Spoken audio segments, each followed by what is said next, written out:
ఒకప్పుడు త్రికూట పర్వతం అనే అందమైన ప్రదేశం ఉండేది. అక్కడ వనాలు, పర్వతాలు, సరస్సులు, నదులు అన్నీ అద్భుతంగా ఉండేవి. ఆ ప్రాంతంలో ఒక గజరాజు, ఏనుగుల రాజు ఉండేవాడు. అతనికి ఎన్నో ఆడ ఏనుగులు, పిల్ల ఏనుగులు ఉండేవి. ఒకరోజు వేసవి వేడిలో ఆ గజరాజు తన గుంపుతో కలిసి ఒక పెద్ద సరస్సులోకి వెళ్ళాడు. అందరూ నీటిలో ఆడుకుంటూ స్నానం చేస్తూ ఆనందంగా గడిపారు. అప్పుడే సరస్సులో ఉన్న ఒక ముసలి గజరాజు కాలు మీద బలంగా పట్టుకుంది. గజరాజు బలంగా బయటపడేందుకు ప్రయత్నించాడు. తన శక్తినంతా ఉపయోగించి మొసలిని లాగాడు. ఏనుగు చాలా బలవంతుడు కాబట్టి మొదట మొసలిపై గెలుస్తున్నట్లు అనిపించింది. కానీ ఆ పోరు వేల సంవత్సరాలు కొనసాగింది. ఏనుగు రాను రాను బలహీనమవుతూ వచ్చింది. నీటిలో ఉండే మొసలికి మాత్రం తన వాతావరణం కాబట్టి శక్తి పెరుగుతూనే వచ్చింది. చివరికి గజరాజు పూర్తిగా అలసిపోయాడు. తన శక్తితో గెలవలేనని గ్రహించాడు.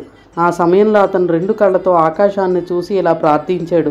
ఓ నారాయణ, ఓ పరమాత్మ, నేను నీ శరణు కోరుతున్నాను. నేను బలహీనుడును, నన్ను రక్షించేది నువ్వే. అలా హృదయపూర్వకంగా పిలిచాడు. అప్పుడు వైకుంఠంలో ఉన్న శ్రీహరి ఆ పిలుపు విని వెంటనే తన గరుడ వాహనం మీద వచ్చాడు. తన సుదర్శన చక్రంతో మొసలిని నరికేశాడు. గజరాజుని విడిపించాడు. అయితే ఆ మొసలి ఒకప్పుడు ఊహు అనే గంధర్వుడు. ఒక శాపం వల్ల మొసలిగా పుట్టాడు. శ్రీహరి స్పర్శతో అతను తన అసలు రూపం పొందాడు. గజరాజు భక్తి వల్ల రక్షింపబడ్డాడు. మొసలికి కూడా విముక్తి లభించింది. మన శక్తి మీద నమ్మకం ఉన్న ఒక దశలో అది సరిపోదు.